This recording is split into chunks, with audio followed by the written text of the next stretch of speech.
আসসালামু আলাইকুম। এটেন বাংলা সংবাদে সবাইকে স্বাগত জানাচ্ছে অনামিকা হাসান পুনম। মঙ্গলবার সকাল 10টায় শপথ নেবেন নতুন সরকারের নবনির্বাচিত 297 জন সংসদ সদস্য।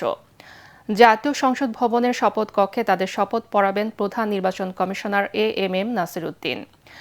একই দিন বিকেলে জাতীয় সংসদের দক্ষিণ প্লাজায় প্রধানমন্ত্রী সহ মন্ত্রী পরিষদের সদস্যদের শপথ পড়াবেন রাষ্ট্রপতি মোহাম্মদ শাহাবুদ্দিন। শপথ অনুষ্ঠানকে ঘিরে এরই মধ্যে সব প্রস্তুতি শেষ করেছে সংসদ সচিবালয়। আমন্ত্রণ জানানো হয়েছে ভারত, চীন সহ 13 দেশের সরকার প্রধানদের। আজ জামাত ইসলামীর আমির শফিকুর রহমান ও জাতীয় নাগরিক পার্টি এনসিপির আহ্বায়ক নাহিদ ইসলামের সঙ্গে দেখা করতে তাদের বাসায় যাবেন বিএনপি চেয়ারম্যান তারেক রহমান।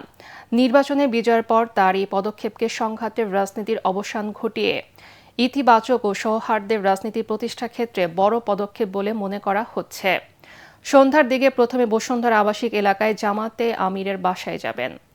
এরপর বাড্ডা এনসিপি আহ্বায়ক নাহিদ ইসলামের বাসায় যাওয়ার কথা রয়েছে বিএনপির চেয়ারম্যানের।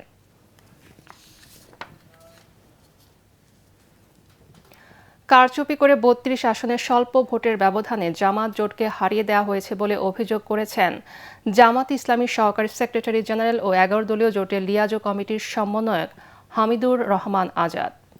নির্বাচনে নানা অনিয়মের অভিযোগ তুললেও শপথ নিয়ে সংসদে গঠনমূলক বিরোধী দলের ভূমিকায় থাকার কথাও জানান তিনি। দুপুরে নির্বাচন ভবনে অভিযোগ দিতে এসে 4 কমিশনারের সঙ্গে বৈঠকের পর এই কথা জানান তিনি।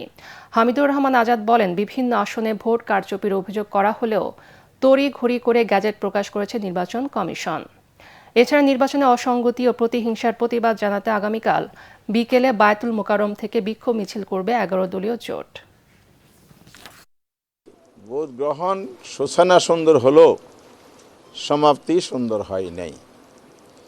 এখানে জাল ভোট হয়েছে প্রচুর, কালো টাকার ছড়াছড়ি হয়েছে এবং কোথাও কোথাও হুমকি দমকি, সন্ত্রাস, মারামারি অথবা হামলার ঘটনা ঘটেছে। পার্টিকুলারলি 32টি আসন চিহ্নিত করা হয়েছে স্বল্প ভোটের ব্যবধানে। এখানে আমাদেরকে হারিয়ে দেওয়া হয়েছে, এটা আমাদের প্রার্থীদের বক্তব্য।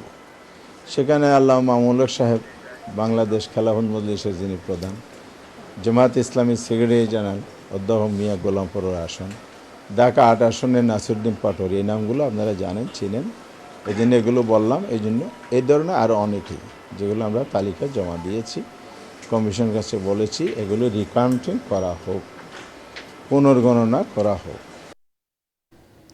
পূর্বের যে কোনো নির্বাচনের চেয়ে ত্রয়োদশ জাতীয় নির্বাচন নিরপেক্ষ, শান্তিপূর্ণ ও সুষ্ঠু হয়েছে বলে জানিয়েছে মানবাধিকার সংস্থা হিউম্যান রাইটস সাপোর্ট সোসাইটি।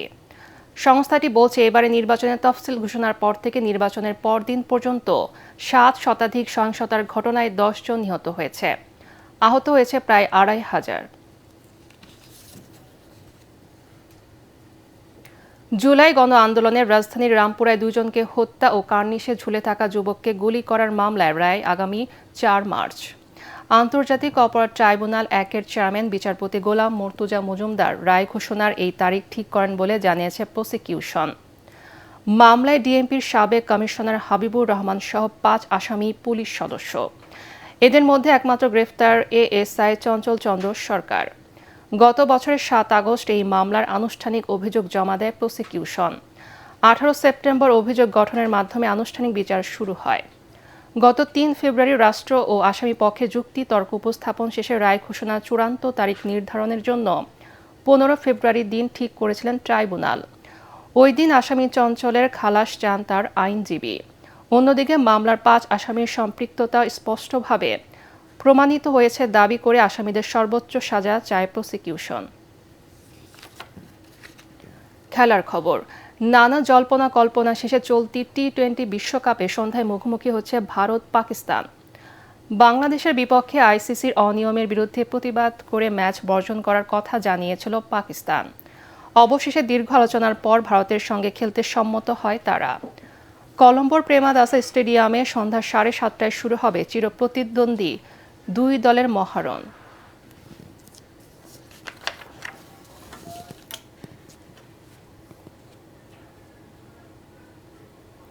পরবর্তী সংবাদ দেখার আমন্ত্রণ জানিয়ে এখনকার মতো শেষ করছি। এটেন বাংলার সংবাদ ইউটিউবে দেখতে ব্রাউজ করি /ATN বাংলা নিউজ। ধন্যবাদ সবাইকে।